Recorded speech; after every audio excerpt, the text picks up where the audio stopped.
Shri Nandanandam Vande Shri Hari Katha Gopal Samayita Vrindavanam Shri Gauranga Nityananda Shri Radha Sri Gopal Hare Krishna Krishna Krishna Hare Hare Hare Ram Ram Hare Hare. This is Sunday Satsang, January 11th, 2026.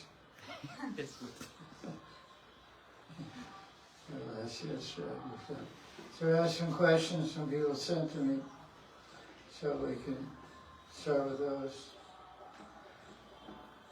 First one is about Bhagavad Gita and about Arjuna and about free will and choice and all these very interesting ideas. And a person asked a question, he said, after reading Krishna's description in the 18th chapter of Sankhya Yoga to Arjuna and the conclusion of the Bhagavad Gita, which is the essence of Bhagavad Gita, always think of Krishna, become his devotee, worship him, surrender everything, give all dharma and adharma and everything, become Krishna's loving devotee. Just back before that, in 1859 through 1863, still Arjuna is reluctant to take up the sword and fight. So Krishna tells him, you don't want to fight, your svabhava is going to make you fight. Then 2 verses later, that's 1859, 1861, he says, anyway, you're Jaya, you do whatever you want. You can do whatever you want. So based on that, the question is asked, is the willingness of Arjuna to surrender to Krishna a choice? Is he making a choice here, or is it controlled by his svabhava? So the answer is, it's a conditional choice. He's thinking in his ego that I'm making a choice, and Krishna lets the living entity think that I'm making this my choice. I choose to take up Krishna Bhakti. I choose not to take it up. But we don't actually choose. Krishna makes us choose. He favors us. So because the whole thing is, Krishna's Ramanujacharya commented on these verses. He said Krishna has his tongue in his cheek. He's making a joke with Arjuna. He's saying, you're going to act according to svabhava. Your svabhava is Rajagun. You're a Kshatriya. You're passionate. You're not going to be a sannyasi and meditate in the forest. You're going to come out and get involved. You get in the forest, you become the leader of the aboriginals. You become the leader of the suburbs. You become a more forest, Agora Vaishnava. You become a ferocious Vaishnava with a pitchfork or something.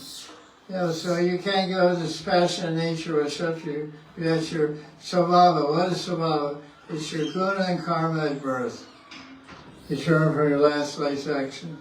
Guna and karma together make svabhava, my nature. Svabhava means nature. Sva means my own nature. So Ramanuja said that Krishna's joking with Arjuna. He said, okay, you do whatever you want, you can do. But he had already told before that, you're going to act this way. So this idea of free will and choice, there's some nice quotes about this by Haridas Shastri and his disciple Satyanarayan, which I'll share with you because they give some great answers about these things. Free will, because everyone's always, we have free will, we don't have free will, is it limited? Because we grew up with spiritual missions to give the implication that we have unlimited free will, we can do whatever we want. But that's not exactly the way it works.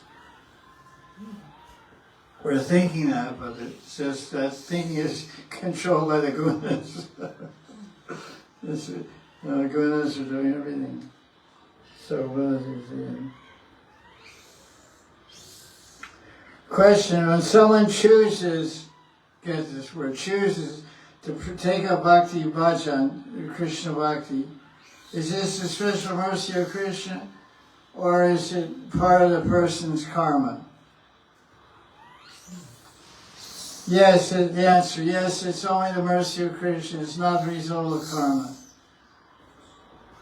When one's karma, however, when one's karma is coming to an end, it is only then that the living entity accepts bhakti.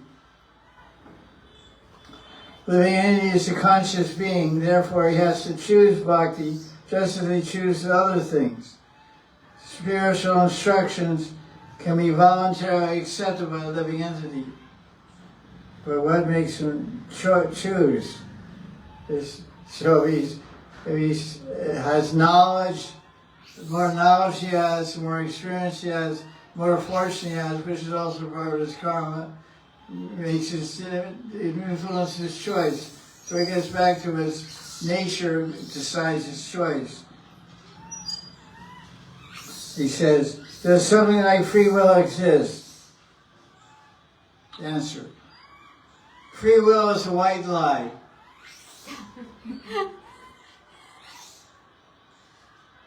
What does that mean? A lie given in good faith. A lie given in good faith. It's a lie, but it's a lie. In other words, it's false. Free will doesn't exist. But just to make you feel good, we say it does. So we're lying, but it's a white lie because, it's good to make people feel good. That's the idea. Everything is under the control of kala, karma, and guna. What does that mean? Time, karma, and qualities of material nature. Three modes of nature. Time, past karma, prapta karma, and the material gunas. When these things are controlling everything, how can there be any free will? We have will, but it's conditioned by your karma. In other words, you're rajasic, you're going to make a rajasic decision. So if someone decides to take up Krishna Bhakti, that's a transcendental decision. It can only be inspired by a transcendental source. So the transcendental source is a Paramatma or a Vaishnava. So Vaishnava can create the inspiration. It's not a byproduct of kala or karma. It's not your choice. It's special mercy has been bestowed upon you by Krishna or the devotee. As Lord Chaitanya says, where does it all begin? Guru Krishna Prasadi Pai Bhakti-Rata Bees. So the Pai means the seed. Before you get the inspiration, get the seed. You have to get inspiration to approach Krishna and Bhakti. That comes from Krishna. And who gets that? Bhagavan Kaun. Kaun Jeev. Kaun means what Jiva gets this? Bhagavan. Who creates the Bhagavan? Who creates the fortune? It's created up there. It's not in our hand. So anybody trace the cause, how I cooked the Krishna Bhakti, they can't really find the cause. It's not something I did that made me take the Bhakti. Everyone that has to ultimately say, I don't know what just happened. You try to, because our mind runs on cause and effect. Well, this seems out or the cause and this the effect. Well, I came to a temple, I took prasadam, I came every Sunday and took prasadam. After 6 weeks I decided to join or whatever. So it's prasadam made you join. What made you go to the temple to begin with? Who made you go to the temple to begin with? Some mercy outside yourself. You weren't the cause of it. Some friend said, hey, I'm going to Hari Krishna temple. Your first reaction was, no, I don't want to go. But by Sangha, he's now come on, it's great, the food is good, come. So it's not your choice, but you got coerced by peer pressure to go to the Hari Krishna temple. But when later on when someone says, how do you join? Oh, I joined because of me. But ego always asserts that I'm the doer. That's the whole purpose of Bhagavad Gita, 3rd chapter, 27th verse. Prakriti Mahanidhi Swami Karmani Sarvasa Hankara Itiya Kartam Itimanyate. You think I'm the karta because of false ego. I did it. I joined because I was doing yoga, I was doing sadhana, doing meditation, so I had the qualification of sadhana. So I made a choice to come and do it. It's just mercy. There's no cause for mercy. There's no such thing as a Hoitaki Kripa. Any Kripa means no cause. That's what Kripa means. Receive something you don't deserve. So, in Bhakti we are taught that God is the controller, not us. Krishna controls everything. Okay, that's the Param Guru, the Guru of the Guru. That's Sri Haridas Shastri. Let's see what his disciple, Sri Satyanarayana Das Babaji Maharaj, says in relation to this. He gives a very interesting description. He said there's different ways to look at this free will. From God's perspective, there's no free will. From our perspective, there is free will. So this is an interesting description. This is in Pearls of Wisdom. One view is the absolute view from Bhagavans. Like we often have a phrase in English, put yourself in the other person's shoes, which we never do until it's too late and their shoes are walked away. The person wearing those shoes has left our life right away. So put yourself in the other person's shoes means become empathetic. Think, well, how is this other person feeling about what I'm saying, what I'm thinking, how I'm acting? How is it impacting them, what my actions are? You know, I said I promised to marry this girl, and last night I was out with another girl and she saw me. So how's she going to like that? Not going to like it too much. So we don't really think about the other person really well. So that's a different perspective. See the world through someone else's eyes. So how does Krishna see my life? How does Krishna see the cause of things? And how do I see it? So he explains. You analyze things from Krishna's viewpoint. There's no such thing as free will.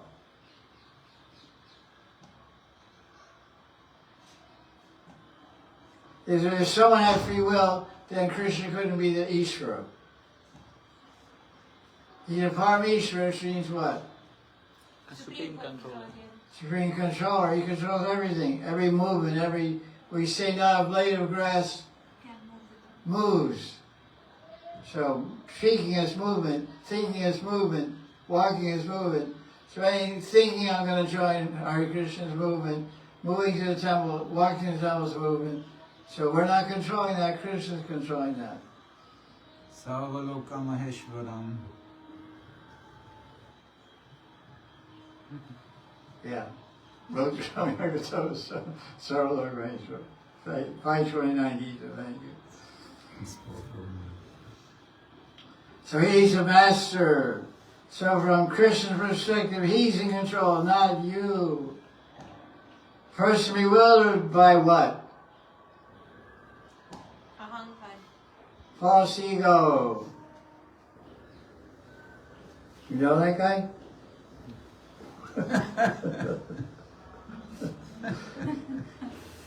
Well, thinks they're the doer. In reality, everything is being done. You're not the doer, you're the doner. You're not doing, you're dunning. You're being done to. Done unto. You're not doing it, you're being done unto. By what? Pragunas, Three Gunas, Tamagun, Rajagun, Savagun. No one can transcend Krishna's Maya without surrendering to him. We are not free. If we were free, we would choose to get away from Maya. But we cannot choose unless Krishna makes us choose. So that's Krishna's viewpoint, from the viewpoint of God, who knows what he's talking about. Now here's our jilted viewpoint, our cross-eyed viewpoint. From our viewpoint, I'm not a machine. I have absolutely no choice. I'm not a robot programmed by Elon Musk. If we had no choice, then what's the sense in asking us the question? So we must have some will. But I do not call it free will because it's not completely free. Bhagavan Krishna has free will, and we have conditional will. Our will is conditioned by the amount of knowledge we have. That's why we say knowledge is power. Knowledge is power, because the more knowledge you have, the more you can control the situation.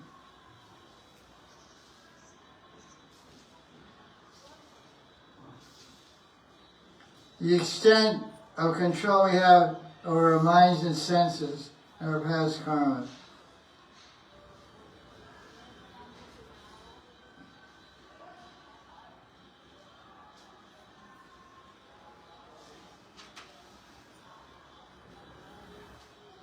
The conclusion is the jiva has no free will, but has conditioned will. According to the amount of knowledge one has, you can control the mind and senses.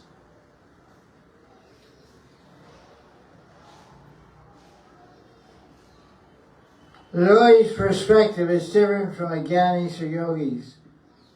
The devotee sees everything as the will of Krishna. The fact is that Krishna is the supreme controller and regulator, and we have a little ability to make decisions. Unless we get help from outside, it's not possible to free ourselves from our conditioning or become a devotee.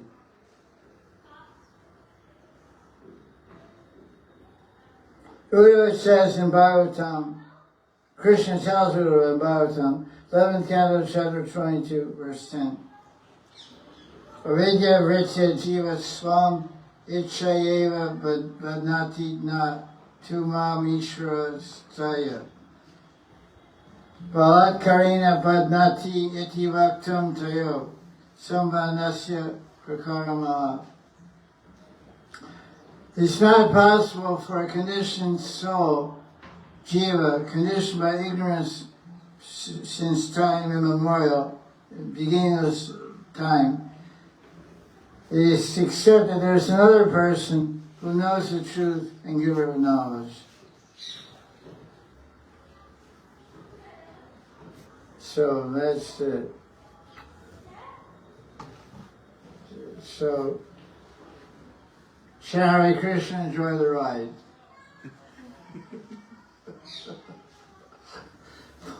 You're in the back seat. We're not in the front seat. We're not driving. Who's driving? Ishvara Sarvabhutana, Rudresha Junachistati, Brahmayan Sarvabhutani, Yachurudaya Maya. Krishna says in 18th chapter 61, first verse, I'm driving the car, I'm the Uber driver, sit back and relax. I'll get you there, don't worry. Maybe a little bumpy, may get roll over sometimes, may get a crash, may break a leg, get a flat tire. We have to change your body, change you out. Let's see what's right. Okay, let's look at another question here. Got the fan, man. Guys are crazy. Too hungry. So, Daksha. In 6th canto Bhagavatam, we had the story of Daksha. Someone asked me a question about Daksha. It said, what's with Daksha? He said, why doesn't he, is this just Krishna's Leela? Or why did it was 2 times he took birth, and both times he was crazy.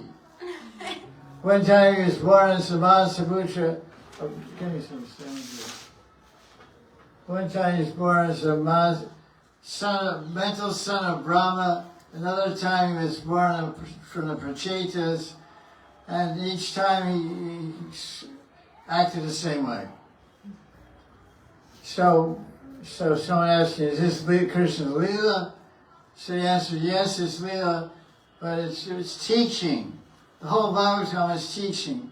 This is how the Shastras are set up. They're stories. Stories means action, plot, drama, heroes, heroines, good guys, bad guys, villains, and good guys. And different scenes and different statements are made. So everything in the Bhagavatam is a teaching. Just like Gita. Is Arjuna and Maya, we're in Maya, he's just playing the role of a conditioned soul to teach us. So it's like a play, it's like a drama. So the answer is yes, Daksha is a Leela, and he's some points he's trying to teach us by this story. So I made some points here, because basically we're human beings, and the Bhagavatam is all about human beings and different forms of Bhagavan, interacting with human beings. It's like the Sringadeva is not exactly a human being, he's half human, half lion, but he's interacting with a human being, Prahlad Maharaj. Ra is also, he's a boar, a pig, but he's interacting with human beings, Hiranyaksha, etc. So the story of Daksha is interesting, because we're supposed to, all these human beings are showing the frailties and the good qualities and bad qualities of us as human beings. So we're supposed to learn what to do and what not to do, how to behave in the different situations. So let's look at the character. Let's look at the character mentality of Daksha as an archetypal human being. What was his problem? His problem was pride. Pride and disrespect. Because of pride and disrespect, he got destruction. So we learned what's the destruction he got. Daksha got his head cut off. That's pretty good way to get destroyed. He got beheaded. And then Shiva, then the sages said, we're supposed to do this yajna, and you can't perform the yajna, you have to give the head back, because one of your followers cut his head off. So he said, okay, he's kind of says any nonsense thing, and he's saying anything nonsense, so I'll give him a goat's head. Because goats eat anything. Goats eat cans, goats eat anything. They're famous for that. So he's speaking anything nonsense. So she was kind of a joker guy, He's a really funny guy. So he gave him a head of a goat. And he continued doing the yajna, swaha, swaha. He was talking goat. No, it's the Bhagavatam, anything's possible. You have to believe it, It's true. So that's so what do we learn from this? We learn if you're proud, you're going to say something crazy and get yourself in trouble and get destroyed. Your name will get destroyed, your fame will get destroyed, you lose your job, you're proud in your job and you talk back to your boss, you get fired. In modern lingo, it's called fafo. What do you say? In modern lingo, it's called fafo. F around and find out. Okay, I'll explain later. Yes, around and find out, he said. What? In modern lingo, it is called something. Fafo. Yeah. F around and find out. Okay. Okay, it's untrolled. I'm not that hip. You're also older than me, but you're more hip, that's for sure. Although it's your hip. So Daksha is trouble with ego and anger. So you think, Daksha, is there a little Daksha in me? Yeah. Go like this. Yes. Yeah, there's a little Daksha in me. There's a little pride in me. There's a little ego in me, and disrespect. This guy. Like one time, I was in ISKCON a long time ago, and somebody paid obeisance. I was a sannyasi, and somebody paid obeisance to me. A Guru Kulik guy, young ISKCON member. And he stood up, and I was still surprised. And I had a surprised look on my face, like, why'd you do that? So he said, you're probably wondering why I paid obeisances. I said, yeah, people don't do that much anymore. I don't expect it, I don't demand it, I'm surprised that anybody does it. He said, because, as far as I'm concerned, I don't know if obeisances are there any sannyasis. You're one of the few sannyasis that I feel is happy to offer obeisances to. I said, well, thank you. That's some kind of compliment, I guess. Some kind of compliment. I don't know what I did. I didn't do anything special, but in his eyes, he thought that. So The idea is that we should be humble, and to see there's this pride in us, this tendency to disrespect. So, and then another story, the lesson we can learn from the Daksha story, because it's a story, and Daksha, a big yagi, invited all the devatas and devis came there, and Parvati started when flying by Kailash. Like you see, you live on the main street in a town, look out the window, see all your neighbors' cars going by. Hey, that's Joe, that's Phil, that's Mary. Where are they going? It's going to a big party. Hey, we didn't get invited. And your husband said, no, we're not going there. So Parvati saw these flower airplanes going by. She saw, what did she see? She saw a swan. Who is in the swan? Brahma. Who else? Saraswati. Or, Savitri. Savitri, Saraswati. And then he saw a peacock. Who is in the peacock? Kartikeya, who is his wife? His wife is Valli and someone else.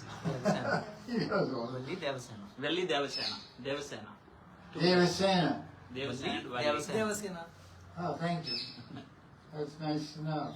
Well, I'll invite her to the party next time. And then also, Parvati saw these, and so, Prabhu, there's a big yoga going, everyone's dressed up, I saw their saris, and their jewelry looks so beautiful. I want to go. No, we're not going. Why not? It won't be good, believe me. Because Shiva has 3 eyes. What for? Shikalagya, to see the past, present, and future. And see God in the heart. Sasrapadma. So he said, it won't be good for you. So she disrespected, she said, I'm going anyway. So when she went there, then there was no seat even for her husband. One thing, because everyone was there and everyone had a seat designated for them, but there was no seat for Shiva. She saw that. She had a seat because she's the daughter of Daksha, Parvati, or whatever, Sati. So she had a seat, but there was no seat for her husband, so she was a little upset and angry. And so she felt her husband was being disrespected in this assembly, and she was the greatest Vaishnava and greatest Devata, except Brahma. And Brahma and Vishnu are the three ruling Devatas of the whole universe. And he's relegated to no position at all. So she felt offended. So this story also shows us sacrifice for love. Because out of her love for Shiva, she gave up her body created by her father Daksha. She self-immolated herself in Yoga Agni. Yoga Agni means you sit in the Yoga Asana, Padmasana, and increase the fires of your body so much you can burn your body up. So that's what she did. It's called Yoga Agni. So this is showing the power of devotion. Devotion to the husband. So this is a lesson that we can learn. How much devotion, of course, nowadays it doesn't sound very convincing or very real to our experience to see wives and dedicated devoted to their husbands. But this is Parvati is the most beautiful woman in the universe, the material universe, and she gave her body because her husband was insulted. So these are all kinds of psychological and emotional behavior and character lessons that we learn from the story of Daksha. So the story of Daksha, because the person asks, why didn't he learn this lesson? He already knew the lesson, but he was teaching us by all this behavior. But Daksha, all these characters, they're all performing these videos to teach humanity. Just like all the demons in Krishna book and 10th Canto, they're all devotees of Krishna. All the demons are in the spiritual world. Krishna plays with them like toys. And kids play with snakes, so he has Agasura. Kids play with birds, he has Bakasura. Krishna plays with water snakes, he has Kaliya. They're all his friends. They're all amshas of Krishna. They're not some guy from monster movie or something. So that's that question. I got a lot of questions. Two different people sent me a bunch of questions. I go crazy. There's another one I got here. Well, okay, losing faith.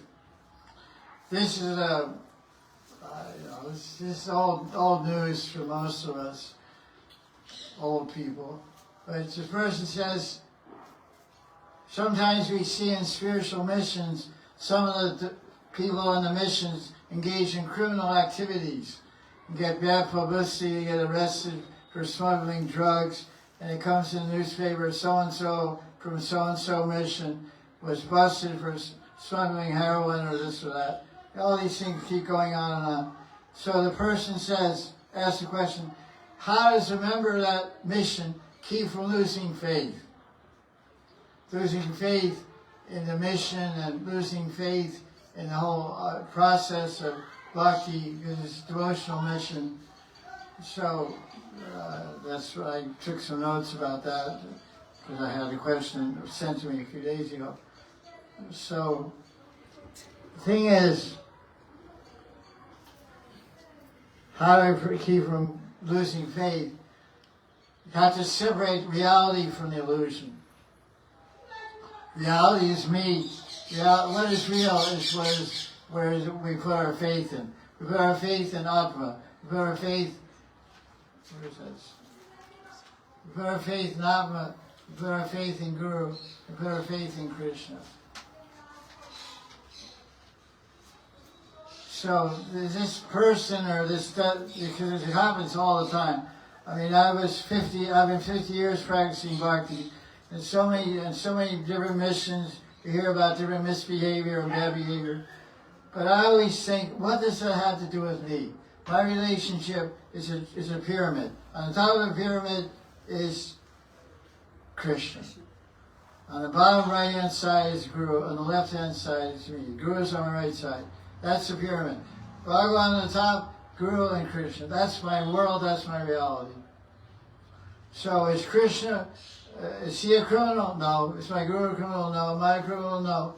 So what does that have to do with me? Why am I identifying with it? It's not real. It's not part of me. Whenever you have a group of people, you're going to have good people and bad people. This is common sense. So just because you wear neck beads and tilak and a dhoti doesn't mean you're a saint or an angel. They have a phrase, every sinner has a future, every saint had a past. So every saint has a past. Every saint, well, how's it go? Every saint has a past. Every sinner has a future. What? Yes. I said that. Yes. I said it. I thought it said it wrong. So let me see what I wrote here. First of all, the person is worried about this, about losing faith and expressing, how can I keep losing faith? That shows they have some conscience. They have some conscience, and they have some sensitivity. They're worried. They're worried about their spiritual mission. What's going to happen? Nothing's going to happen. Like Prabhupada, he was once there was a newspaper article, and there was a movie.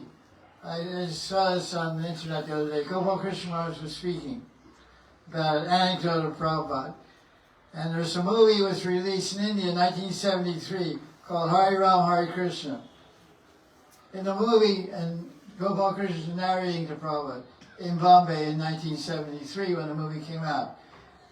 In Akash Ganga. It's not in Juhu Beach. They didn't have that place yet. They were staying in a place called Akash Ganga. It's part of Bombay. The Prabhupada said there's a movie, it's very popular in Bombay now. It's called Hari Ram, Hari Krishna. And there's a scene, it has some scenes about devotees, and they're taking drugs and selling drugs in the movie. But the one interesting thing about the movie, in the background, the whole movie's 2 hours long, or maybe 3, I don't know, Indian movies. Indian movies are really long, The whole time, the whole movie from start to finish, Hari Krishna mantra is being played. So Gopal Krishna Maharaj asked Prabhupada, what should we do? Should we get some PR department or make some complaint? Prabhupada said, no problem. He had any problem. Everyone in India is seeing the Hari Krishna, they're all shaved out with tilak dhoti and the movie, and they're selling drugs and taking drugs, smoking bong and saying, Hari Krishna, Hari Krishna. Sounds familiar, right? It's not 1973, it's 2073. 2033, 2013, 2025, 2026. It's going on right now, right down the street.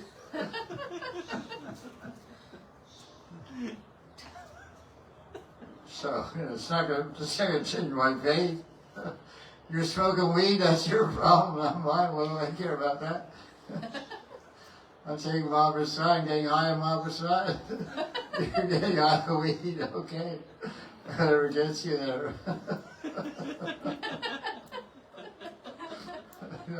To each his own, that's what we say. So I say it's nice a person's sensitive, but we should not let the misdeeds of bad people affect us. People often use religion as a cover-up for wrong activities. It's very common knowledge that people all over India do crime. They do crime and then they hide and they run away to another state. You know what state they run away to? UP. You know where they run away to from that state? Mathura Mandal, Vrindavan. What do they do when they get here? They join ISKCON, they join Gaudiya Vaisnava, they join some temple and hide it amongst the devotees. Because they murder somebody in VR and rob some bank. This happens all the time. They apprehend criminals inside spiritual missions. So that's standards. So there's nothing to lose your faith about. Don't confuse losing your faith with broken expectations. It's a very important concept. Don't confuse it's affecting my faith with broken expectations. In other words, you join the spiritual mission. Your expectation, everyone's going to be good, everyone's going to get up at 4 a.m., go Mangalarti, chant the rounds, but you're expecting that. When your expectations get broken, your ego gets snapped. It has nothing to do with faith. You should keep faith out of this. Faith is Bhagavan, Guru, and you. That triangle. Nobody else should come in that triangle. There's Bhagavan on the top, Guru on one side, you on the other side, and you're in that world of reality of Bhakti Bhajan. So don't confuse loss of faith with broken expectation. When we join a spiritual mission, we think that everyone's good, spiritual, moral, but later we discover, hey, it's not like that. So we got surprised. We should always work on centering our faith by prayer, and by sadhana, and by study. Ask yourself a question. When I'm individually, sincerely practicing Krishna Bhakti Bhajan, do I feel more humility, more peace, more happiness? If the answer is yes, then your faith you haven't lost your faith. You were saying losing your faith, it's not faith that's being lost, it's your expectation. You feel let down. Oh, I joined this mission, I feel let down. I thought everyone had wings around here. Everyone's flying around like angels. But it's not like that. Like a guy moves in the temple, first night he's in the temple commander gets in bed with him. But he's gay. So the guy gets a bad impression. So he says, oh, this place is all like this, No, it's not like that, but that guy is like that.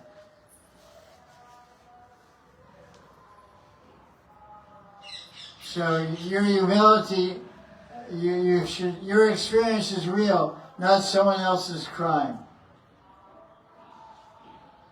In other words, your experience when you do Bhakti Bhajan and you instill your faith into Guru, instill your faith into Krishna, instill your faith into Bhakti Vacha, what is the result of that? What is the experience you get from that? Happiness, peace, joy, satisfaction, cool mind.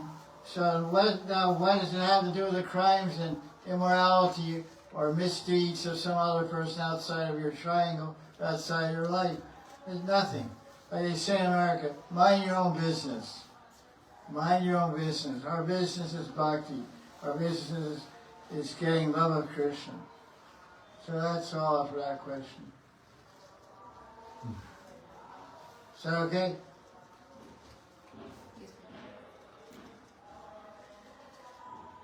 Got so many questions. Okay, this is a good one.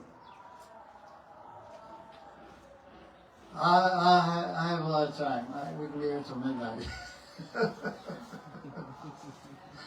I'm here. I don't have to go anywhere. Anyway, so now this is related to some other questions. This is from another person. They said, we see many Gaudiya Vaisnava groups, missions, etc., societies, etc. They don't teach Raganuga Bhakti. They don't emphasize Radha Krishna Asakalila Smaran. They don't talk about Manasi Seva. And there's no question of the gurus in those missions giving Siddha Pranali or revealing the Siddha of their followers and disciples. But, this is the first question, but isn't this the conclusion, conclusion and the goal of Gaudiya Sampradaya as revealed by Lord Chaitanya Mahaprabhu? So, there's two parts to this answer. There's unlimited parts to the answer. Because a lot of our tendency in this age of Kali is square off, two guys square off and fight. One guy, then a fight. That's how you exchange. So the tendency is to make some division and fight. Because kala means argument, it means fighting. So, and also we have a tendency for duality. We live in a dualistic world, day and night, rich and poor, fat and thin, ugly, beautiful, etc. Day and night, sun and moon. So everywhere we're surrounded by duality, we think in dualistic terms. So we always want to think, this is right, this is wrong. But the truth is somewhere in the middle. So let's look at let's look at what is right, what is correct about spiritual missions that don't have any connection with Rag Bhakti, with Leela Smaran, or Siddha Pranali. Because they're bad, they're no good. Everything is good. Actually, there's a whole section in Chaitanya Charitamrita where Chaitanya says there's no such thing as good or bad. That's another discussion. So let's start off with, I have a bunch, move this book out of the way. Give me the book for this one. So, first of all, let's look at Lord Chaitanya as an avatar of Bhagavan, as Bhagavan himself, as the golden avatar of Prema. So he has an internal mission and an external mission. So, Vaidhi sadhana bhakti, getting liberation, that's all part of Chaitanya Gaudiya Vaisnava Sampradaya, chanting Hari Krishna mantra. So if you look at it like this, there's three levels of perfection. There's perfection in Vaidhi Bhakti, there's perfection in Vaidhi Bhakti mixed with Rag Bhakti, and there's perfection in Raganuga Bhakti following the rich Vasis like gopis and cowherd boys. So these three perfections, Paramgatis, are available in the Gaudiya Sampradaya.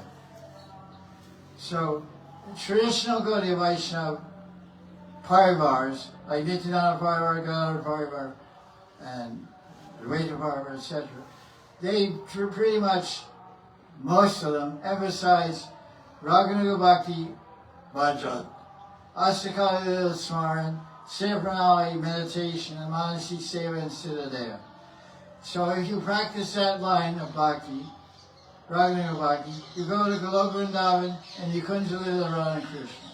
That's what the topmost topmost possible goal taught by Lord Chaitanya. Lord Chaitanya came to give. And the second goal is that you're not in a traditional sampradaya, traditional Gaudiya sampradaya, Gaudiya Vaisnava group, parivar, and you're not, and they don't teach Raga, they don't follow Raganuga Bhakti and Manasi Seva and Siddhanta, but you have some interest in Radha and Krishna. Then you combine your Vaidhi Bhakti, Vaidhi Sadhana Bhakti, with some elements of Raga. You read Asakaya Shastra, you think of Krishna's Leelas, and you pray. So you'll also, your perfection you'll go to Vrindavan, Goloka Vrindavan, but Aishwarya Goloka. It's Aishwarya Goloka. There's no Nikunja Leela there, there's no Rasa Leela there, there's no Jalkela there, there's no Pasakela there, there's no Madhapan Leela. It's very official, like Archan Marg type of situation. There's Radha and Krishna, and you'll be there in your Siddhaya in that Aishwarya aspect of Goloka Vrindavan. So now the third level of Gaudiya Vaishnava perfection, which is pretty much most widely experienced, is in many spiritual missions. You only practice Vaidhi sadhana. By practicing Vaidhi sadhana, you attain prema and go to Vaikuntha to worship Lakshmi Narayan. Because you don't have any particular specified attitude or aptitude or inclination to worship Radha and Krishna. So, because most people, you ask them, like you ask 10 people on a spiritual mission, what's the goal? They'll tell you there are 10 different things. One person will say, the goal is Ram Leela, the goal is Nrsimhaloka, the goal is Nityanavadri, the goal is Goloka Vrindavan, the goal is Lakshmi Narayan. It's not a very clear concept. So these three goals are possible. So if you're in some spiritual mission, practicing Vaidhi Bhakti, you go to Vaikuntha, worship Lakshmi Narayan. Or if you have some interest in Radha Krishna, and you're mixing some Rag Bhakti in there, then you'll go to Goloka Vrindavan Aishwarya section. If you're following pure Rag Bhakti, following Ragatmika Janas and Kamanuga Bhakti of the Gopis of Vrindavan, you'll go to Goloka Vrindavan and Nikunja Leela, have intimate seva to Radha Krishna in your Siddhaya. So these are the possibilities. So Lord Chaitanya, one aspect of him, he came to preach. So missions that are preaching Bhagavad Gita, distributing Bhagavad Gita, and chanting Hari Krishna mantra are also fully blessed by Lord Chaitanya. Lord Chaitanya, what did he say?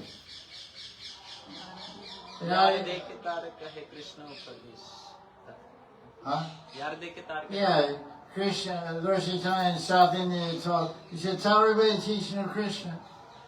Yari Degi Tare Ka Krishna Upadesh. Amara Agya Guru Handesh. He said, in this place you become a guru, you become a teacher, and teach Bhagavad Gita. So these spiritual missions are teaching Gita all over the world. So Lord Chaitanya said that, so they're following Lord Chaitanya. That's one of his goals, that's one of his missions, to teach the teachings of Krishna. Ka Krishna, like, what is that? Chaitanya Bhagavat, Lord Chaitanya told Nitai to go preach. Told him go door to door, and what did he tell him to say? Ka Krishna, Aloha Krishna. Vajra Krishna, Vajra Krishna, Aloha Krishna. Kaho Krishna now. Yes.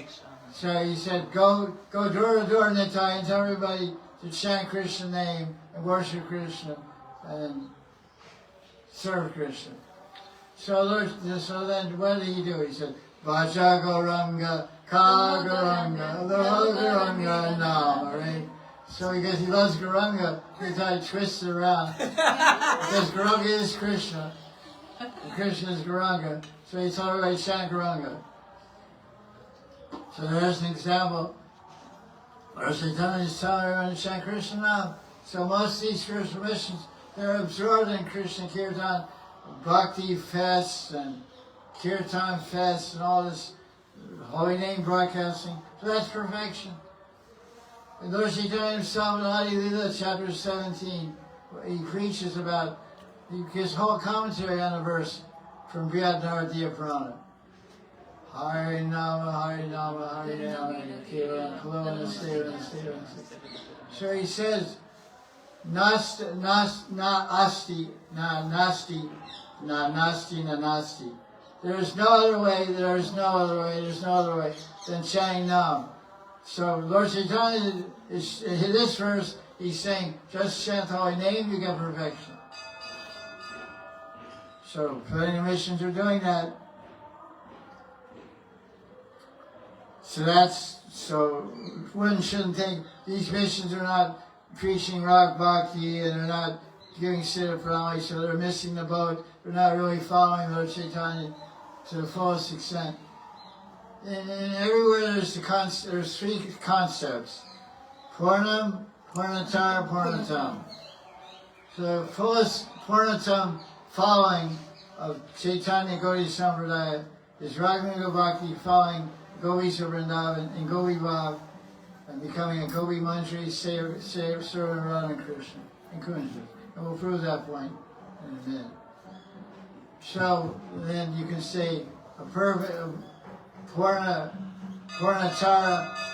that's Purnatam. Purnatara would be to go to Aishwarya Goloka by chanting Hare Krishna and following Vaidhi Bhakti. And Purna would be go to Vaikuntha. So now let's see what Lord Chaitanya came to. I want to explain how Lord Chaitanya came to preach Raganuga Bhakti and Gopi Bhava and meditate on Siddhaya and Asakala Smaran.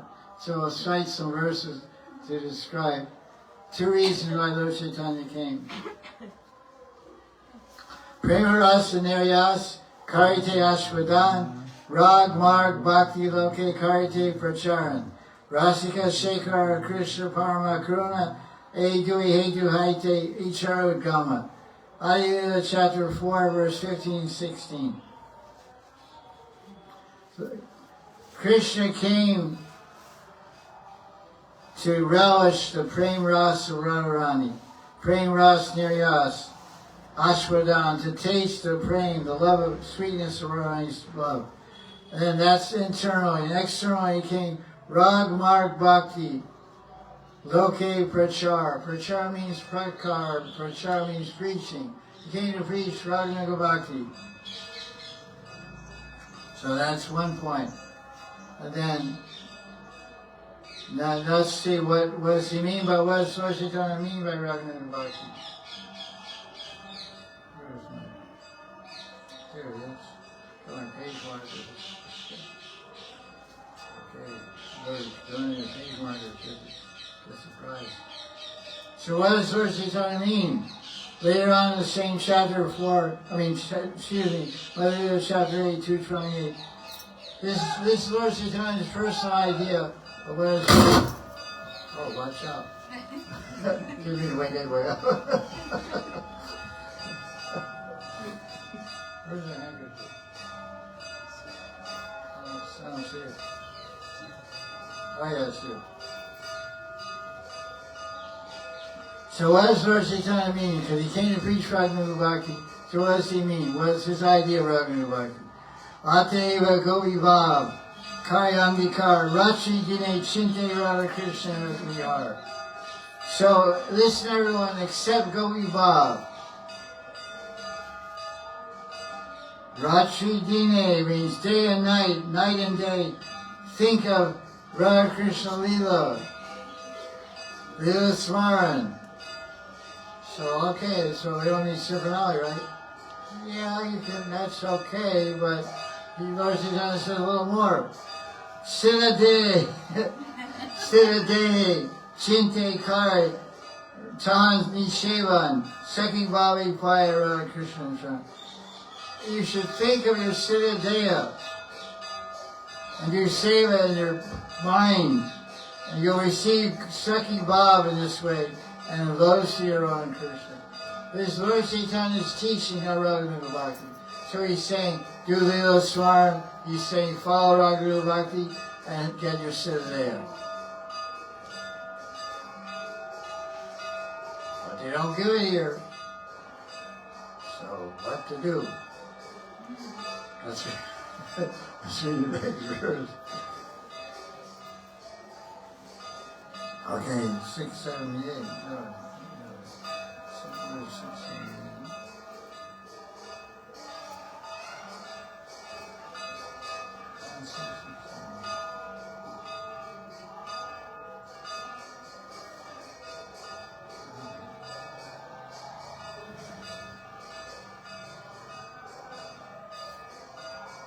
Madanida, speaking to Sanatana Goswami, Sanatana Goswami established the basic siddhanta philosophical foundation for Gaudiya siddhanta. So Lord Chaitanya instructed him in the nuances and particulars of Gaudiya siddhanta in Madanida chapters, 3 or 4 chapters, like 20, 22, 3, 4, 5. So in chapter 22, verse 157, he says, Mane nija siddha deya karya bhavan, rashi dine kari braje krishnara sevan. One should think of one's own siddha deya.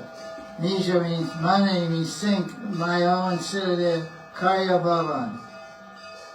And day and night serve Radha and Krishna in Braj. So that's the same point repeated again later on. From Madhya to... he says, Nirantara Seva Karyantriyamihan. This mental service should be done, you should serve without stopping. Nirantara, without cessation. Day and night you should go on and on serving in Gopi Bhava, Radha and Krishna in your mentally conceived Siddhadeya. So these are the teachings of Lord Chaitanya. This is the Purnatam conception of Lord Chaitanya. If you follow these teachings, they're the essence of Chaitanya Gaudiya Vaishnavism, then you'll get the Siddhadeya, you'll attain Krishna Prema, you'll meet Radha and Krishna in the spiritual world, engage in their Nitya Seva in the Kunjas of Vrindavan. Jaya Radha Madhava Kunja Vihari Govijana Vallabha Giri Varadari. Let's see what else we have. Yeah,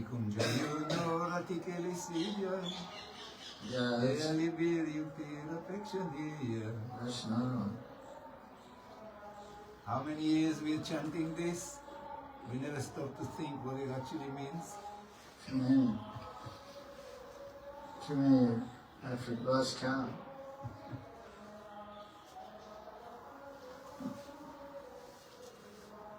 Too many years. Okay, what else we got here?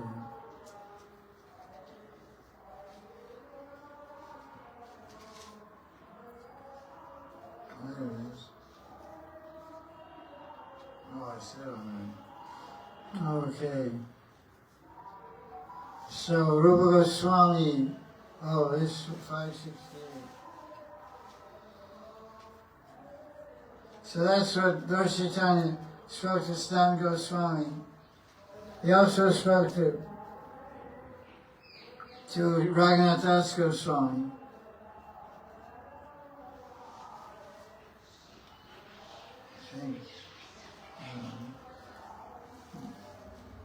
Oh, 560.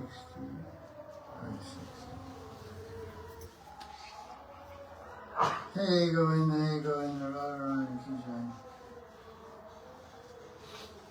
So, Sanatana Goswami, Raghunath Das Goswami, Lord Chaitanya speaking the same idea. In Antilita chapter 6, verse 236, Lord Chaitanya told Raghunath Das Goswami. So Raghunath Das Goswami is generally considered to be the Prayojana Acharya. Prayojana means the ultimate necessity, the goal of Krishna Bhakti, which is to serve the gopis in Vrindavan, Radha and Krishna gopis. So the greatest Acharya of Raghunaga Bhakti and this whole process of Manjari Bhava Upasana is Raghunath Das Goswami and Sri Rupa Goswami. So Lord Chaitanya told Raghunath Das Goswami, Gramya Katha na Shunibe Gramya Varta Nakaibe, Bala Nakaibe, Arabala Naparibe, Amani Manadahan, Krishnam Sadalave, Braja Radha Krishna Seva Manase Karibe. The last line is the most important line here. He said, Braja Radha Krishna Seva Manase Karibe. In your mind you should do Manasi Seva to Radha Krishna.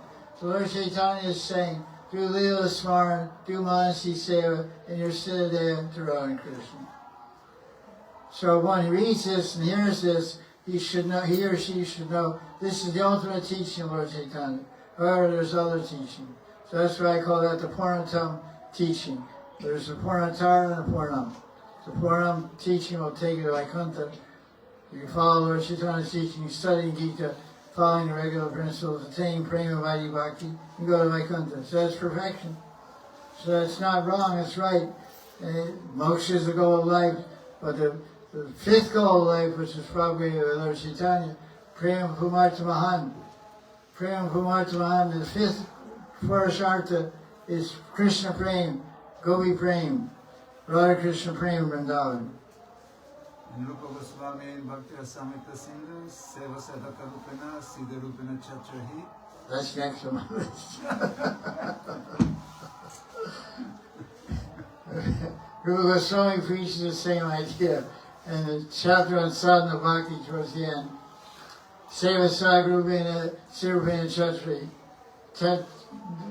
Bhava Lipsuna, Lipsuna. Loka forget. Sarata. Okay, so that's it. So now, so the person asking you, what's going to happen to these people that aren't doing this? If they did what I said, they could get perfection. But first of all, Rag Bhakti is very rare. Not everybody is eligible for Rag Bhakti. How do you get eligible for Rag Bhakti? Low. By associating with someone who has it. Merci. Right. So, because it's chapter in Sadhana Bhakti, it ends with 309 verses. And from verse 270 to 309 is all about Ragnuga Bhakti. How to practice it, what does it mean, and how to get it. So the last verse in the chapter, after describing all about Ragnuga Bhakti, how to meditate, how you get inspired by hearing and seeing murtis, etc.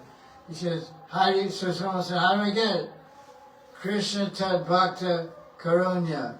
Krishna Tad Bhakta Karunya. Matra Lobaika Hetuka. Matra Lobaika Hetuka. Matra only Lobaika greed Hetuka. The only cause of greed is Krishna Karunya, Bhakta Karunya. The compassion and mercy of Krishna or compassion and mercy of Advaita. Otherwise, no go, no show. No show, no go. No possible. So that's why 99% of people in the world are not getting the mercy of Raghunaga Bhakti, and definitely not getting the mercy of Krishna. So they're not interested in Rag Bhakti or Leela Smaran instead of Pranam. So that's not. They have fortune, they have great fortune. They can attain spiritual perfection by following their way that they're into, but they won't get that highest gift the Lord Chaitanya came to give. Anarvijat Shem Chrat Karanaya Kalavatirna Kalo Samarpayitam.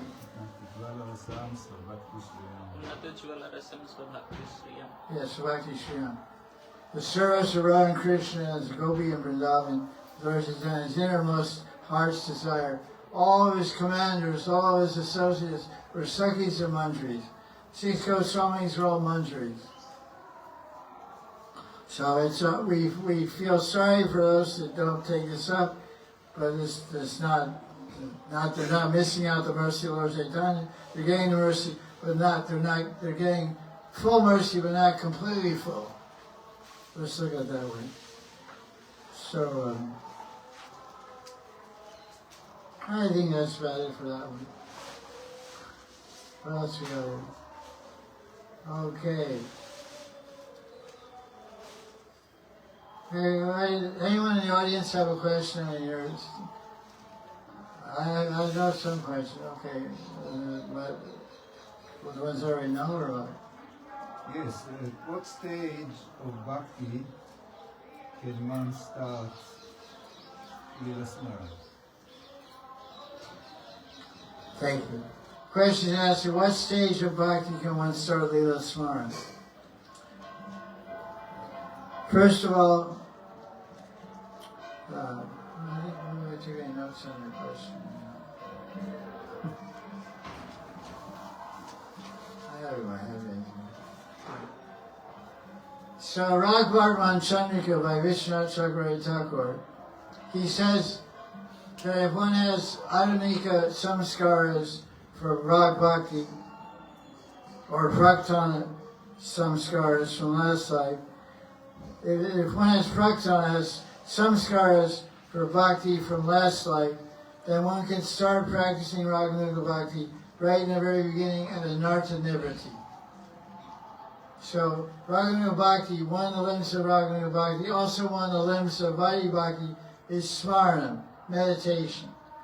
But in meditation, because when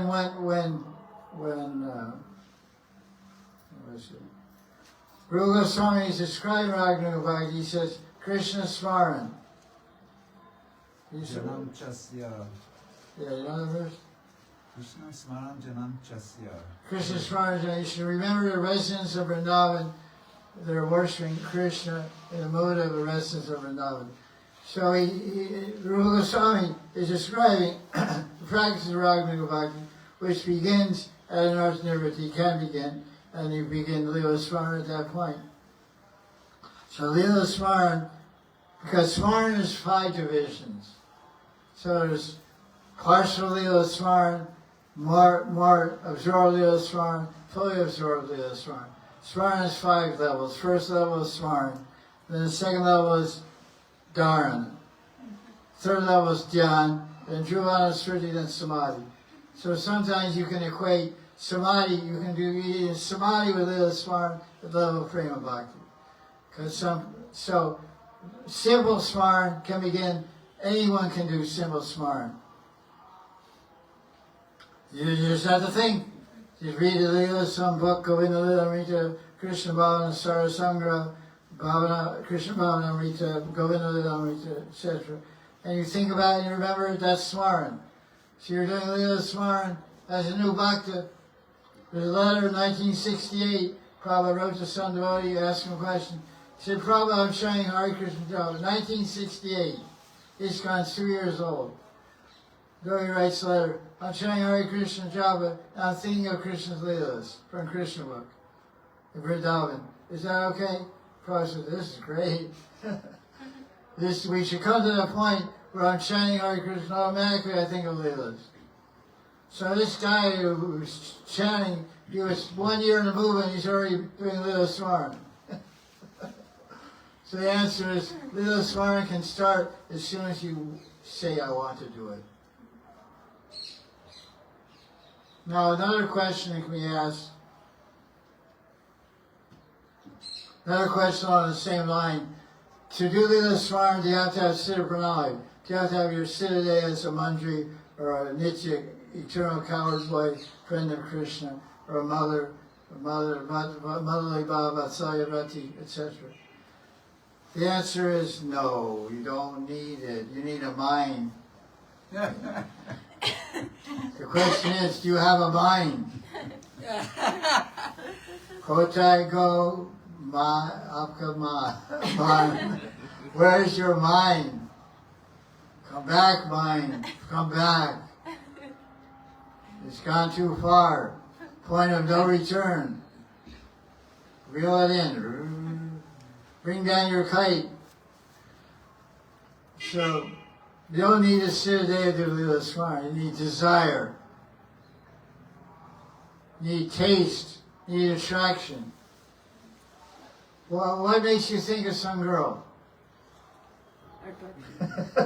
Attraction, taste, desire. So you need to develop your attraction, taste, and desire for Krishna Lila. How do you do that? By listening from the mouth of a person who By hearing Krishna Lila, by reading Krishna Lila, over and over again. The same thing for the holy name. How do you develop attraction, taste. What is it? Satsanga. Attraction to. I should say three things. Desire. Desire. Yes. How do you develop desire to Hare Krishna?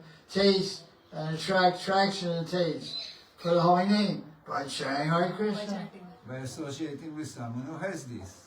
Right, and also by associating with someone who has it. So the same thing with the smart. You don't need to sit there. Maybe you can correct me if I'm wrong. I read a few books. I haven't read it anywhere in the description of Leela Smart where it says you need to sit there. But we see that whenever they talk about serving and meditating around Krishna, always the discussion of Siddha is mentioned right next to it. I just said that reading Lord Chaitanya's teaching. He said day and night in your Siddha thinking around Krishna's Leelas. That means Leela Smart includes Siddha. That's the inference. It's called Anuman. The evidence from inference. Lord Chaitanya is saying, think around Krishna's Leelas day and night and you're Siddha. So then the question, do you need Siddha to Leela Smart? So on one level, yes, and one level, no. According to Lord Chaitanya, this is the best way to do it. But it doesn't stop you from thinking of Leelas before you have a Siddha. Because what will happen when you think of Leelas before you have a Siddha? Attraction? Yes? See that they will develop. No. Well, this question I asked, what will happen if you meditate on Krishna and you don't have a Siddha, you don't have a Gopi Sarup? It will attract the Siddha there to you. You would want to have a Siddha. This is the thing. It will create a desire. I don't want to be an observer. I want to be a participant. Like some people look at soccer games, they look at cricket matches all the time, and they observe them. But some people observe them and say, I want to play. Yes. I gotta get my racket, get my knee pads, and get out there and knock the ball around. So seeing it creates desire to be it. So hearing the Leelas and seeing pictures of the Leelas and reading about the Leelas creates desire to be there. I want to be there, but who am I? Who am I in that Leela? Who am I in the Leela? Who am I in the Leela? What is my statement in the Leela?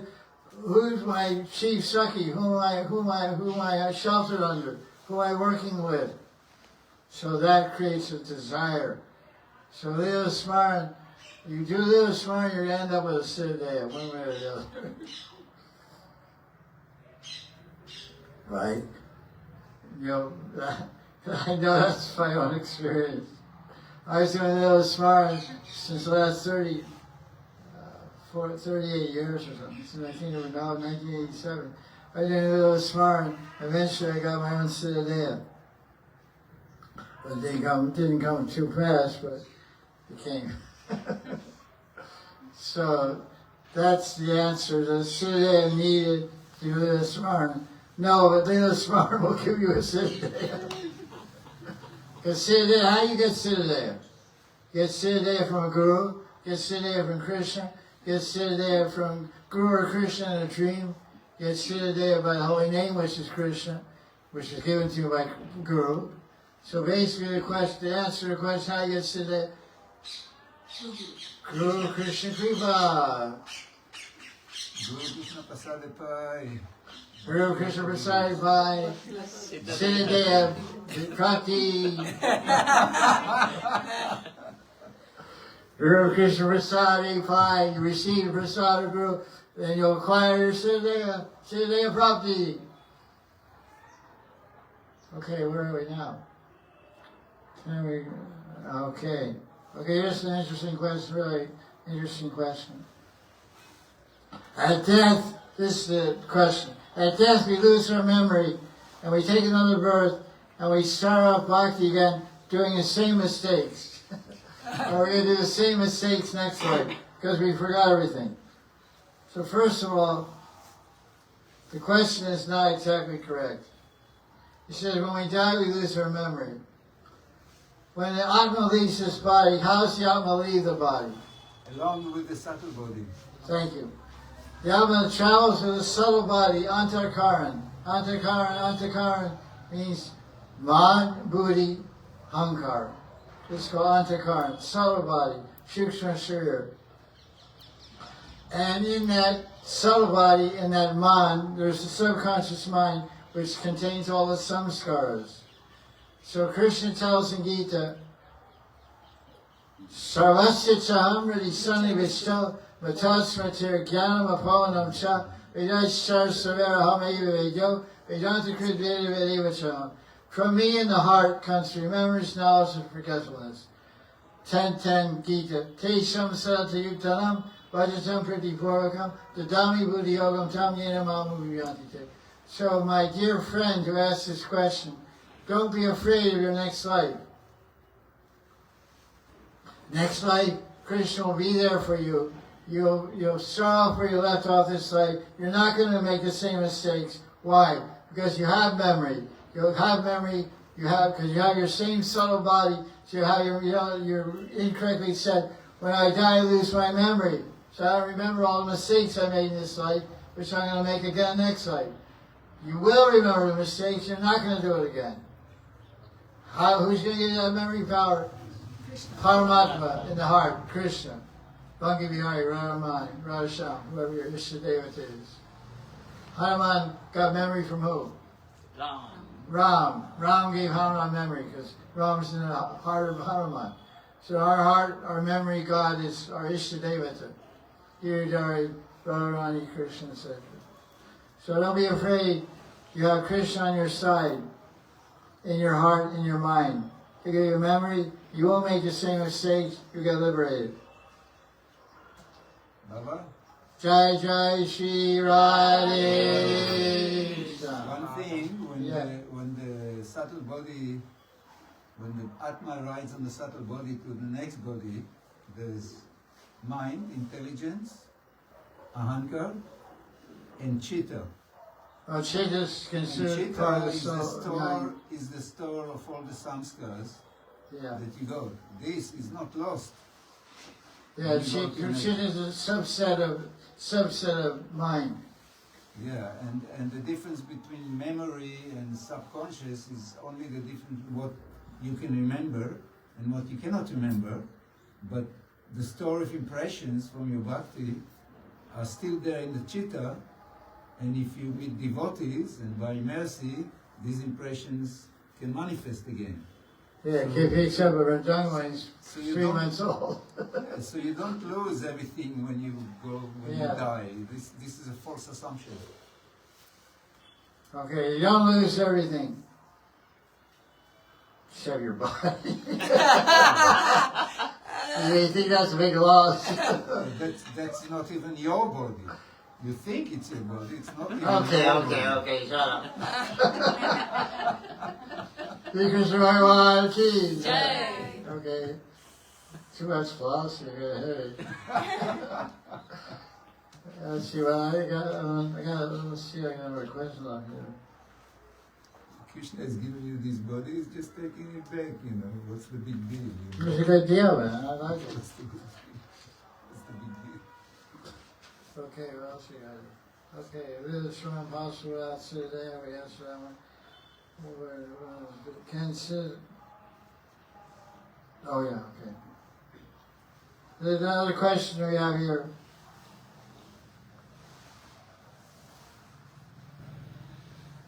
Can Sipranali be given if the heart is not completely pure?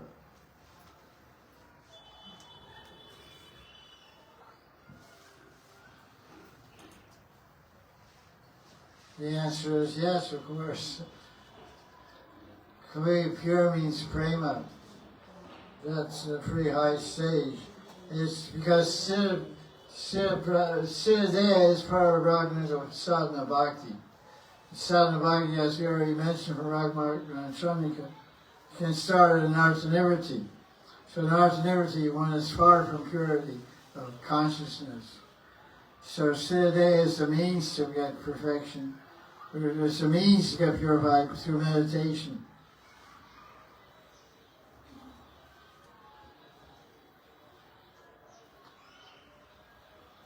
An interesting point, I took a note on this. Bhakti Sandarbha 272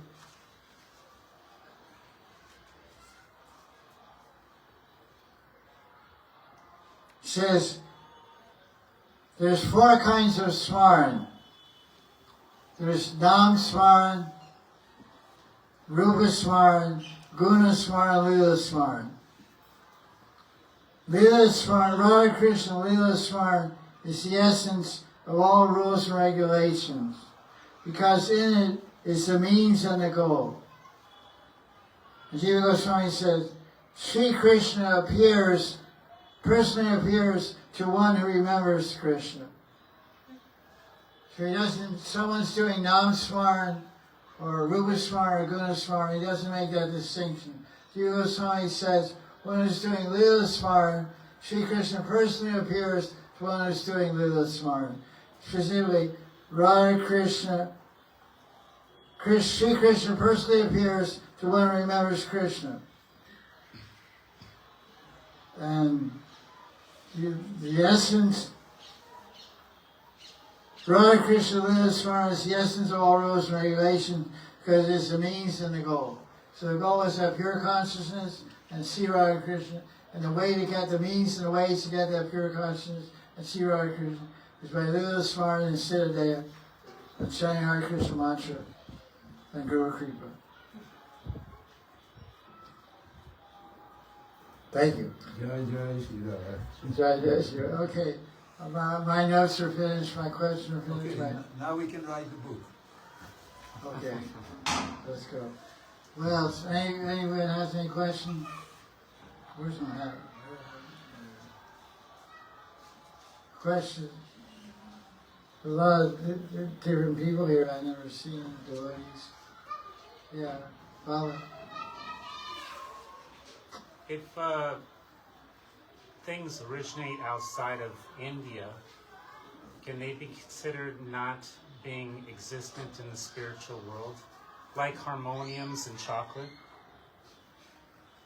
What did you say? If things that originate outside India, can we assume that they are not part of spiritual world, like harmonium and chocolate? What are you trying to say? Okay, I understand that. That's a little silly question. What are you trying to say? Well, most some serious descriptions of the Leelas are centered around Indian motifs, Yeah, that's true. right? Everyone has black hair, at least that's what's shown. There's no harmoniums, there's no chocolate. So does that mean that stuff isn't there and You're not it's going to go only there, here?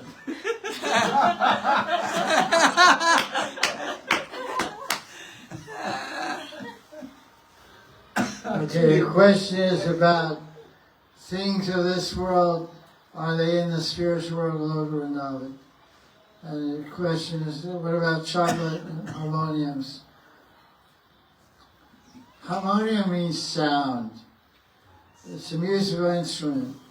So as a category, as a genre, musical instruments are many, many kinds of musical instruments in the spiritual world. And they're all harmonious. They're all harmonized with Krishna's flute song. Even the parrots and the birds sing in harmony with Krishna's flute song. So, as far as chocolate and spiritual world, I don't know about that. It's a sweet, and there's sweets there. There's sweets there. There's Ganga Jal Ladus, and what is it? Siravilas Amritam, and Amrit Keli, and Ganga Jal Ladus, and all these different things. There's different kinds of milk sweets and grain sweets. The Radharani is called Mista Hana. She has the sweet hands. Hana means hands, Mista means sweet. Mista Hana is Radharani. So all kinds of things are there, varieties of music, all varieties there. But not everything that's here is there, obviously. I don't know what the question was. The question is, can we offer pizza to Krishna or not? That's the question. That's actually very good interpretation. Just hear and be quiet. So of course we can. It's not the pizza. Yeah, whatever you like, eat it, man. To expand on the same question, in Ananda Vrindavan Champu, there's many descriptions of the flora in Vrindavan. And if we look outside of India, the different varieties of flowers, and I'm not sure, in meditation, or can we offer to Krishna, or in the same sense, are those flowers that are in a particular region in the world and not in India, can we meditate that they are in Vrindavan?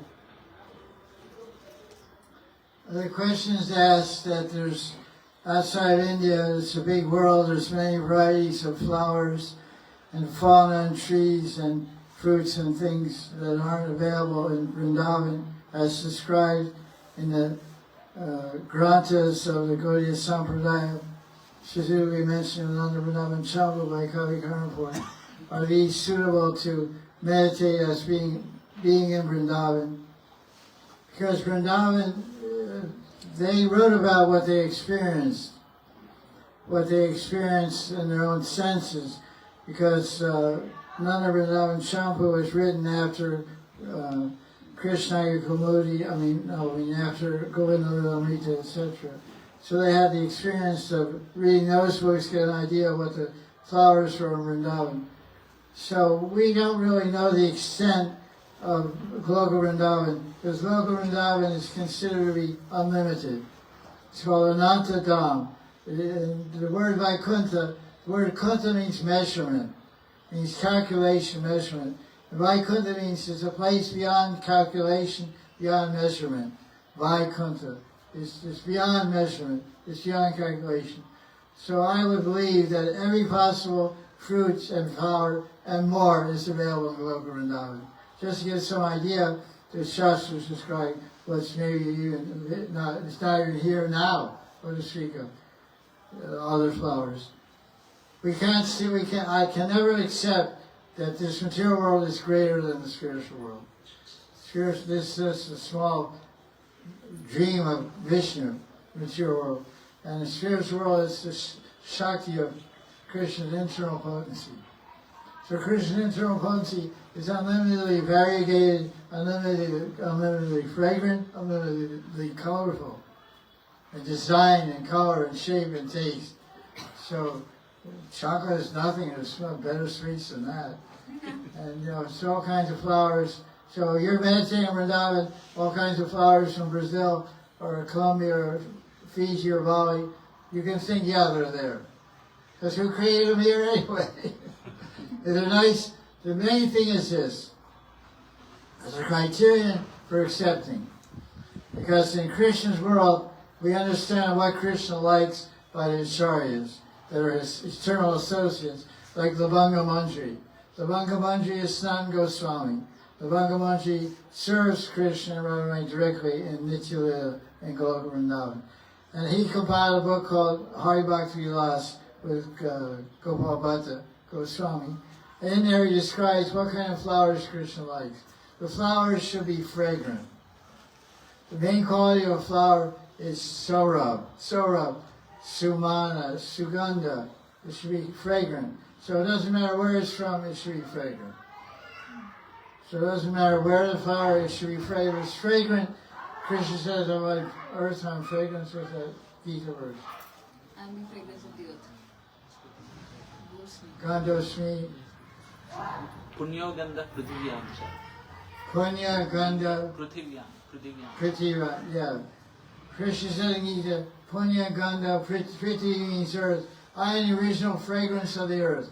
Because all the fragrant flowers come from one earth. One handful of dirt makes roses, kadamba, mogra, all these things, the raisin. This mystic city. The answer is yes. You build your spiritual world as you like it. Within the parameters of Shastra guideline. So there's a lot of fancy colorful flowers that have no smell. No, Krishna don't want those. There's plenty of fancy colorful flowers with smell also. So prefer those. When you go to your country and picking a flower, you put in your lila the Krishna first smell. Okay, Krishna, is this good, Krishna? Yes or no? That's good. Okay, you're on my lila. You're the lila. You're out. You're a stinky flower. Krishna likes good stuff, you know. He's human. You like a stinky flower? No. Question. Yeah. I have a question. I was reading Jaya Dharma, and in the English one, in one of the last chapters, it's about Swarup Siddhi, and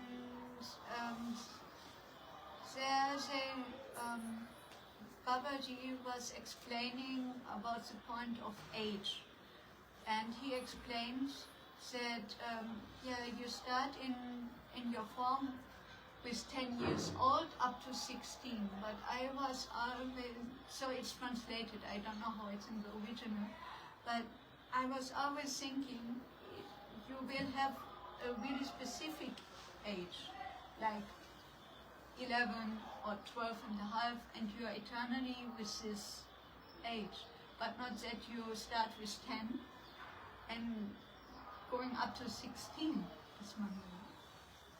So what's the question? Yeah, how do I you sit reconcile? there or what? Yeah, how do I reconcile this? She missed your question.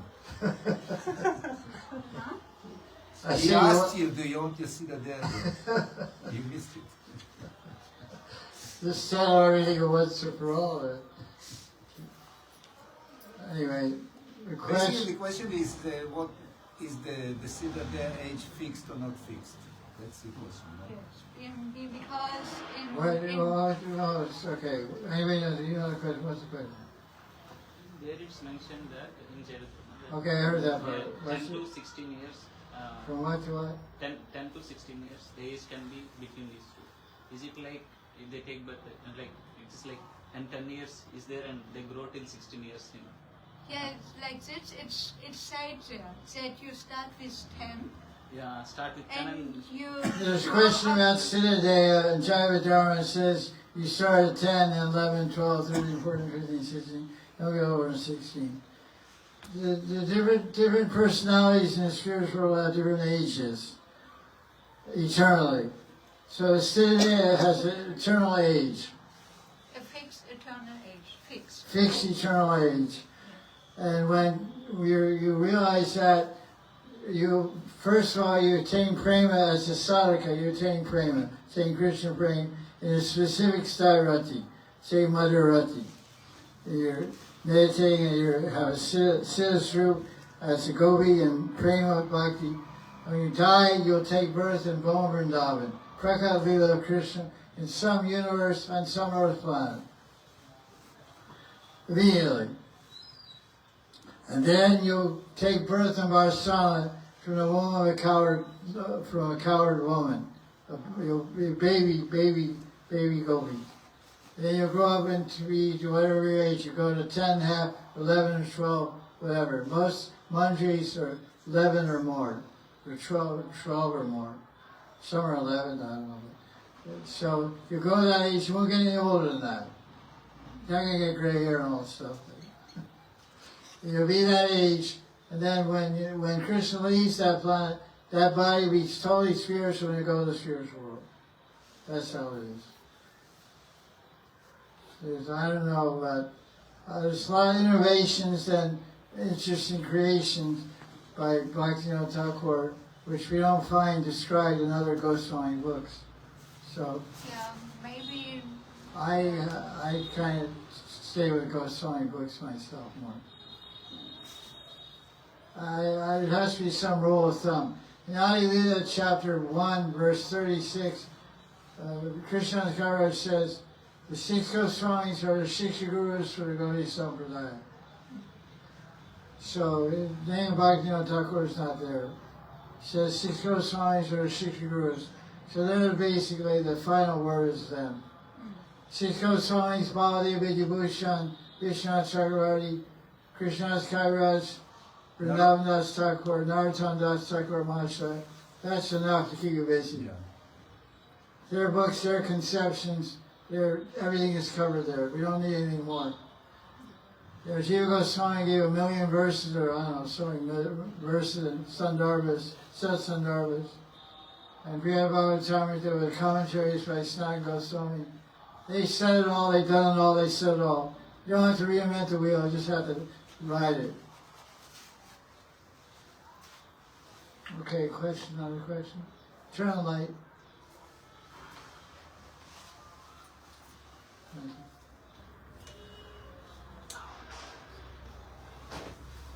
Question. Let's see what time it's 4 o'clock. 4 o'clock? Let's see, no. It's 3 o'clock. 4 o'clock. 7 o'clock. 5:37, Gurudev. Huh? 5:37. 5:57. 37. 37. Yeah, sir. Okay, here we go. Yeah. Why does Krishna not use the Sudarshan Chakra in Vrindavan? Excuse me, Why does Krishna not use the Sudarshan Chakra in Vrindavan to kill the demons? Question is asked, why did Krishna use the Sudarshan Chakra in Vrindavan to kill the demons?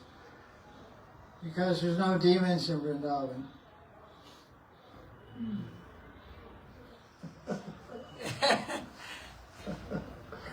No, wait a minute. I was sort of all these guys. No, Krishna, I don't know, there must be some Puranic story about Krishna wouldn't use any weapons. Because every avatar of Krishna has some weapons. Even the Srinivas had his nails. Krishna didn't even use his nails. Whenever he didn't use his nails, when he killed somebody, he stopped him. Put a hand in the mouth of Keshi, or stop the demon, or pull the horns out. Didn't use any nails or weapons. Nails are like knives. So the Srinivas had 10 knives, 10 daggers to do surgery on Hiranyakashipu. Did a good job also. So Krishna didn't use Sudarshan in Vrindavan, but he did use Sudarshan. When? Dwarka. No, I'm saying Krishna didn't use any weapons in Vrindavan. Not Sudarshan Chakra, not Gada, not club.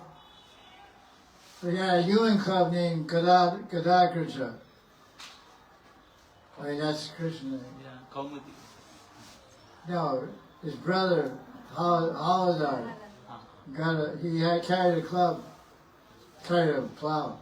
Anyway, whatever. So, Krishna didn't use any Sudarshan Chakra in Vrindavan, but I'm saying he did use the Sudarshan Chakra. Tell me when. Shishupal. I'm saying Vrindavan. Vrindavan. You guys have got two cow dung in your ears. In Vrindavan, it said Krishna didn't use any weapons. That's true. And the question is, do you use Sudarshan Chakra? And I said no, but yes. On the top of Govardhan. What's the answer? What do you say? Govardhan, on the top of Govardhan. So, Govardhan Leela, Indra Puja, there's 7 days of rain. Sounds like the Bible, huh? Pralaya. It was raining like cats and dogs, or whatever it calls. It was raining like anything. So everyone was under Govardhan Hill. So if you're underground, and the water level builds up because the water was rising, it's going to come inside and flood inside and flood all the Vishvasis. So the first thing, Balaram got involved. What's his expansion? To serve Krishna. Anantasesh. Anantashesh, Balaram expands Anantashesh and curled all around the outside of Govardhan Hill, like a boundary wall. He was on the hill was here, this is Govardhan Hill, and Shesh was all around here. And as the water level rose, the body of Anantashesh got bigger. So all got higher as the water level rose. So no flood coming in. But Krishna knew in 7 days they're going to leave this place. Because Krishna does everything best for the future. So in 7 days we want to leave, we can climb over the snake, but there's all flood water there. So we have to have a boat to go back to the underground. The whole thing is flooded. So while the rain was falling, There was rainbows in every direction. Why was there rainbows in every direction? Because above Govardhan Hill was Sudarshan Chakra was spinning. Krishna released the Sudarshan Chakra. It was spinning among Govardhan, drying simultaneously. Rain was falling, and he was drying it up. Sudarshan Chakra was drying up. So after 7 days, when he set the hill down, there was no water outside. It was all evaporated. You know, when it rains out here, it takes a month before the water settles in the ground. You know, it sits on top of the ground for 1 month. But it was all evaporated by Sudarshan. And after Sudarshan did that seva, because Sudarshan is a human being or a weapon? Human being. He represents the power of time. He's a weapon of Vishnu per se. He's a chokidar in the spirit of Vaikuntha also. Guard, Sudarshan, in human form, forearm form. He takes the form of chakra when Vishnu wants to knock somebody off. So after he did that seva, he said, "This is fun. I like being around Govardhan. Govardhan is so beautiful. I want to do some seva. Can I stay here?" He said, "Okay, you can settle down here in the banks of Ganga." So then Sudarshan Chakra settled on the banks of the Ganga, and Shiva came there to worship him, known Chakaleshwara Shiva. There's a famous Shiva Linga there established by Krishna's great-grandson, Vajranath, called Chakaleshwara Mahadev. Chakaleshwara is a perversion of Chakra. Chakra Ishvara. Ishvara the Chakra is Krishna. Giridhari. Giridhari is Ishvara the Chakra, controller of the Chakra.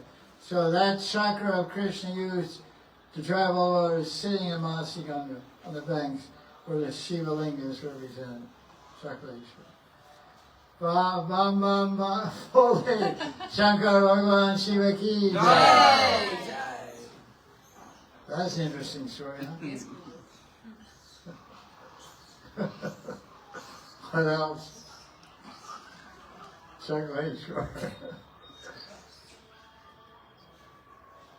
Just like Chaturmukh Brahma.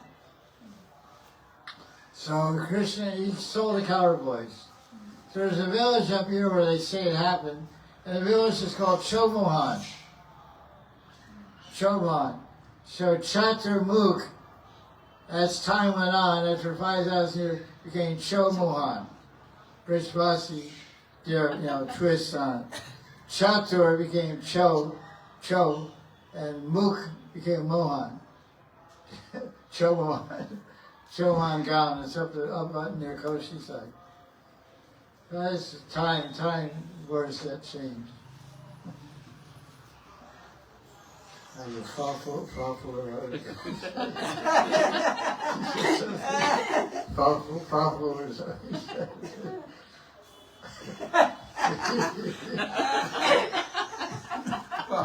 I still can't forget that. Thoughtful. Thoughtful. That's what Indra did. He did Fafo. Okay. He left around and found out. It sounds like an Indian relation called fufu. Indians, they have your chacha, your mama, your kaka, your bibi, your boo-boo, your chacha, and then there's your fufu. Yes. Who's your fufu? Fufu is uncle on the brother's side, something like that. Father's sister's husband. Father's sister's husband is called my fufu. No, you're fufu. My father's sister's husband is fufu. Somebody told me that. I started laughing my head off. I was in Delhi. I said, who is this guy? Who is this person? It's my fufu. I lost it for like 10 minutes. And they said, what's so funny? Because I say he's my uncle. You go into hysterics. You know, hysterical laughter because it's my uncle. What is this guy crazy? Because people thought I was nuts. I stopped smoking, so I had tears in my eyes. You know. That's right. It sounds so funny to me.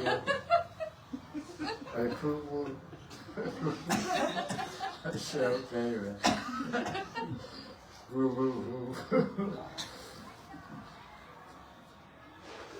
Any more questions? Jaya Jaya Radhe, yes, sir. In Brahma Vimohan Leela, why does Krishna expand himself? Oh, why does Krishna reveal to Brahma the Vishnu forms so that Brahma could understand when we Please come and sit down. when we understand that in the Brahma Samhita, Lord Brahma is describing Krishna and Goloka, so why didn't Brahma immediately recognize that this is Krishna when he saw the Krishna expanded as the cows and cow boys?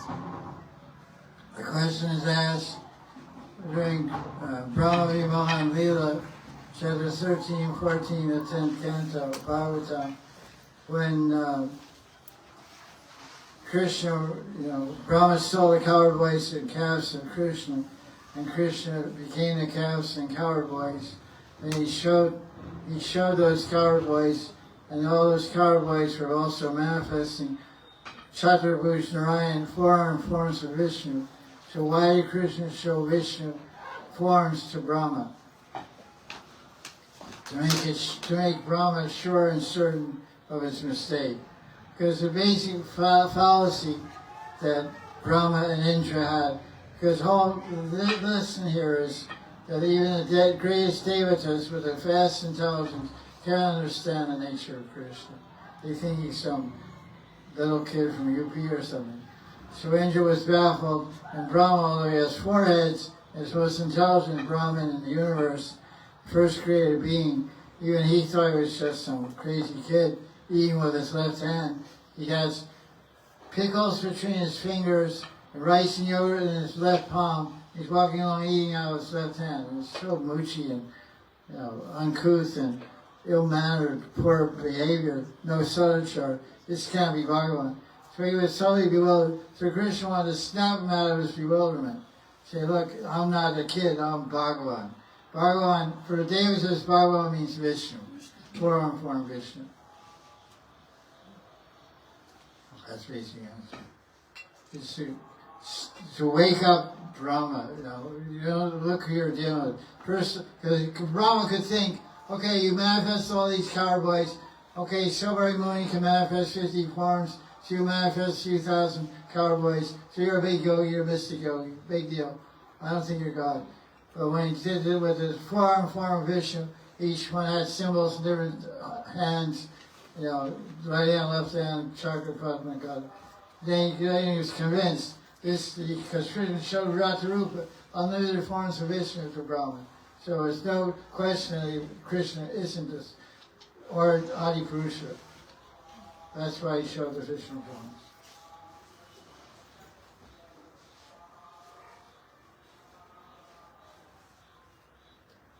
See, there's between Brahma, Indra, and Shiva.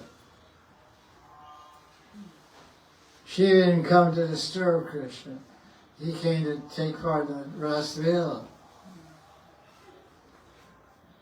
He was willing to work for it. He performed austerities. He got a Gaudiya and he entered the Rasa Leela, got named by Krishna Govishwar. So see what a Param Vaishnava Shiva is. Brahma came to Vrindavan and blew it. Indra came to Vrindavan and blew it. Varuna came to Vrindavan and blew it. These are primal gods, the big gods. The 3 biggest gods are Vishnu, Brahma, and Shiva. Then there's 33 secondary gods, including Varuna, Indra, etc. So Varuna and Indra are secondary. Primal gods are Vishnu, Brahma, and Shiva. So Varuna came, he blew it. He stole it from Nanda Baba, captured him. But Shiva, he came and became a gopi. That's the way to enter Vrindavan. Come to Vrindavan, do austerity to become a gopi. Jaya Jaya Sri Radhe. Any other question? Yeah. Please, can you tell us which prayers can we offer on Dangati? Which prayers can we offer on Dangati? Which prayers can we offer at Dangati? What prayers can we offer at Dangati? There's in Stavamali, I think I believe there's a prayer to Don Gati by Raghunath Goswami in Stavavali. I think that would be the most rustic prayer to offer. I think there's some, it's called Dhammayari Astakam, I don't know that. I guess. I don't offer any prayers personally, so I can't share my personal experience. I believe there's some prayer. I know he has a prayer to Madan Gopal. He has a prayer to Nachi also. Gopal Nachi has a prayer also in Raghunath Goswami. Maybe a prayer to Dhammayari. Dhammayari Astakam or something. I don't know. I can't say more than that. I have to look at